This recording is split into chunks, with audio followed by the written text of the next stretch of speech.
everyone. Welcome back to She Birds Podcast. I'm your host, Brooke Wright, and today's guest is James. Hi, James. Hey, how are you? So, can you tell our listeners what made you decide to end the Killer series with a killer with ice eyes?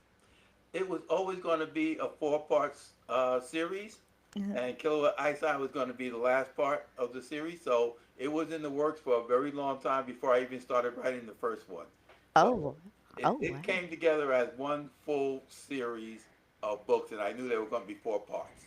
Oh, wow. So, Maria is such a fierce, complex lead. What inspired her evolution? Because when you talk about the criminal world, sometimes people are thrust into it, sometimes people are born into it, Hmm. and in her case, she was both. Uh, Oh, she was born into the gangs, and her father was a gangster, as you know. Mojo Johnson was a gangster. He was oh, teamed up with Nikki Nails Roxy, who was a mobster. oh. And so her whole life has been this world of gangs and mobs and everything. And she gets thrust into it because she get kidnapped in book two. Ooh. Uh, she's kidnapped because they want to get Morris. They want to get back to Mojo. So they bright idea. They kidnapped his daughter. Oh, okay. So, how did you approach writing Maria's internal conflict in this book? uh, when you when you write about a character, especially if you're writing in a series, you Hmm. have to have that arc of the character. Hmm. So she starts off, of course, as an innocent girl, somewhat innocent, uh, but she's also somewhat of a tool in the mob world Hmm. because being in the mob world, you're just not a person, especially when you're high up, especially when you're related to like a mob boss or something like that. So, Oh, so you're, okay. you're never just who you are. You can't really leave that world so easily. And so her arc from going from this child and kind of somewhat innocent and Uh-huh. everything, and then being have this thing thrust upon her when she's kidnapped, and because of all the things that happen to her, I don't want to give away too much of the story, but because of Yeah. what happens to her, she become harder and harder as she goes along, and therefore she's seeking revenge. The whole Killer series really is a series of revenge. It's like when you get Ah. into this world, a lot of it deals with revenge and whether or not these things are justifiable Uh-huh. or not. Like you always see, well, he's a criminal, so you get what you get coming to you. In a lot of cases, that's true. But a lot of cases, it's you know, it's not really what you got coming to you. You're Yeah. looking out revenge because hey, you didn't deserve this, you know, type of thing. Yeah. So Barry Thomas also plays a key role. How does he differ from others in the series? Okay, so in this series we have both the criminals, we Hmm. have government people, we have Wow. we have the interrelationship of all these different entities, right? Hmm. So you have street gangs, you have the mafia, you have the Russian gangs, you have the government, FBI, CIA, whatever they are, and all these people swim in the same cesspool. Oh. So if you're investigating criminals, you got to get down in the dirt with the criminals, and in some Wow. cases, the government wants to use criminal for what they can do for them. So Uh-huh. they'll want to, and this has been going on for decades and years. They know this guy is member of the mob or whatever, but Uh-huh. he can get us this, and therefore we'll use him. We won't arrest the guy because he's instrumental in doing something that's helpful to the government, and so Ah. that's how Barry winds up. Because Morris becomes more of a asset to the government than a criminal. He Gotcha. becomes an arms dealer, which in itself is probably a criminal event, you know, type of thing. But he becomes an arms dealer. So as an arms dealer, he's helped the government out. And Oh. so they have somebody embedded in his organization that works with the government. He knows the guys for the government. And so therefore Barry becomes this liaison between Morris and Maria and the government and who they want to target and how to get to these other people. Oh, okay. So, what's the significance of the title Killer with the Ice Eyes? Okay, all the Killer series books have killer with some body part. So it Ah. starts with killer with a heart, then killer with no, killer with three heads, then killer with black blood, and finally killer with ice eyes. You think of her as having ice eyes. She's very cold hearted. By the Oh. time you get to her story, she's ice cold. She has ice eyes. Beautiful but deadly type of thing. Ooh. Ooh, okay. I like that. I like that. So, how do you write the violent scenes while keeping them emotionally grounded? It's very hard. You gotta sometimes think about, you know, what the shock value is, Mhm, and also do I how do I bring about the emotions that I want the reader to feel toward this character? Because I do want you to feel her pain, feel sympathy towards her. I uh-huh, want you to feel also that this woman is strong, and you want to feel her strength. That mhm, okay, she's not a victim in this case. Part of the story is she allows herself to be captured so that her her group, her organization, can then track her and get to the people they want. So she knows she's going into this world, and she's going. And as a woman in the underworld and whatever, you know you're going to be treated very badly. Let's just say that. Oh, but wow. but she's able to do it because she grew up in that world of Yeah. yeah. Gotcha. So, would you say this book is like more about justice or control? It's more about justice. Justice. The Killer Okay. series is, like I said, revenge and justice. Some of Hmm. the things that happen to these people is their own doing, but then there's the other side of it. Well, but you still went beyond what would have been an acceptable response, let's Hmm. say, to something that happened. So there's a bit of justice. Yes, you committed a crime, so therefore you're not innocent in this. But because of the crime you commit, other people came back harder. Uh-huh. You had to stand up even harder. It's that Yeah. type of thing. Is I can't be seen as weak in this world. Right. Yeah. Right. Man, so did you know the final confrontation between Maria and Warren went in when you started writing? Like, did you know how it would end? Oh yeah. Yeah. You did. Like I said, I had I had the whole storyline Oh in my wow. head for years before I even started writing it. So I Oh knew, wow. but in writing of a book, things creep in and other things happen, and that's how it becomes more spontaneous because Uh-huh. you don't plan every step of the way, or you plan a bunch of the steps, but then other things fall in because things happen, characters show up that you weren't really planning on, and so Yeah. you know you start building the bridges in between these major sections. So I know, okay, Maria is going to face this guy at the very end, and but how did she face him, and how did they get there? That wasn't planned at all. I had to write that as I went along, and what was going to be the the vehicle for her revenge, let's say. How is that going to play out? And you have to write it so that it is believable too.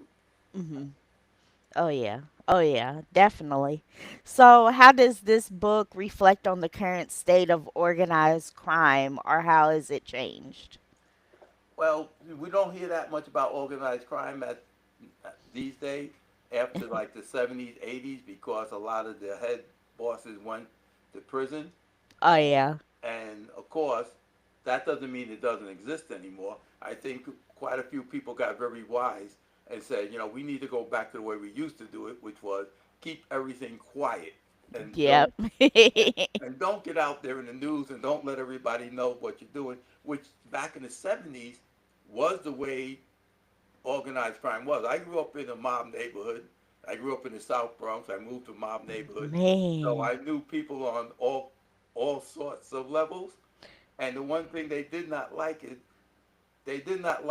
when we had too many cops coming into the neighborhood because as teenagers, you're doing things. And one of my neighbors was pain in the ass.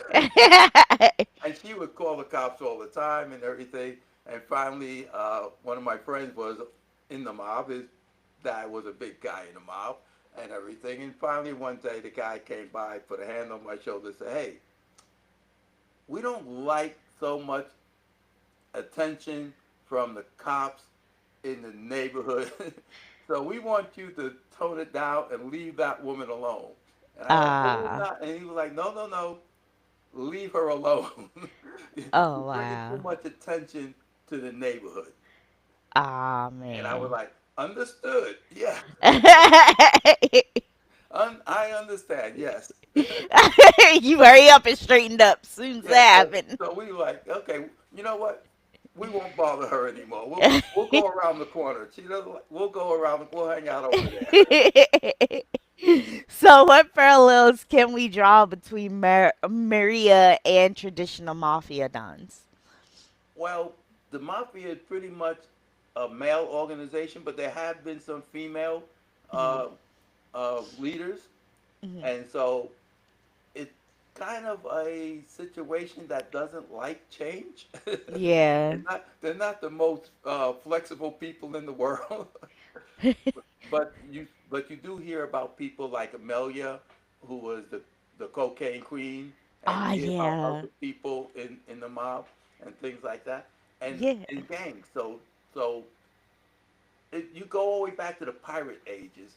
They have female pirates. So these people exist. They just don't exist as prevalent and as noteworthy as their male counterparts. And because Yeah. people don't think of a woman as being that type of person, like you don't hear about women um, serial killers. Right. Yeah, Right. It's but rare. yeah, but there are some. You Yeah. know, they call them black widows. They're just Yep. serial Oh, killers. yeah. But Oh, when you yeah. think of serial killers, you always think it's some guy. You never think it's some woman. And then when you find one, she becomes a black widow. Yep. That Oh, kind of yep. thing. Yeah. Yep. So, what character surprised you the most in the series as the series progressed? The Russian dolls. The Oh. Russian dolls are a group of Russian women who were um, brought into the country as prostitutes Uh huh. by the Russian mob, and both Nikki and Morris fall in love with them, and because they're trying to get to one of the mob bosses, their rival, the the Russian dolls help them out, and they Oh. help them because they want Morris to kill their boss. That they want Oh Morris to kill wow. the boss because he's bringing these girls in from Russia to become prostitutes, and at some point they're like, "We had enough of this. Yeah. We need somebody to get us out of this." And so the group of women, they find out, okay, so these two guys are after the mob boss of this Italian. We'll help them if and they can help us. And so that Okay. became a running theme in the book of how they joined up with the Russians with these girls. And of course, Nikki is like, all right, well, the Italian mob don't go against the Russians because, we don't want that kind of static. But Yeah. Morris isn't part of the actual mafia. He's a gang leader, so he doesn't care. So he can definitely go ahead and bump off the mob boss in Russia. And they so you see how crime is actually international, Uh-huh. and they all sort of like I said, swim in the same cesspool. They Yeah. all mix together, and that's what the whole Killer series is about. It's the mixing. Of course, they're in New York mostly, Mhm. take place in New York, but it goes around the world, and it's the mixing of people, Mhm. and most people don't see that because they don't know these type of people. But if you knew this type of person, you would know cocaine dealers, you would know arms dealers, you would Yep. know, people who traffic and other, traffickers and things like that. So as you, Yeah. as you see these people getting together and interacting with each other, Mhm. then you find out these characters. And of course, I like to put strong female characters into my stories because Yeah.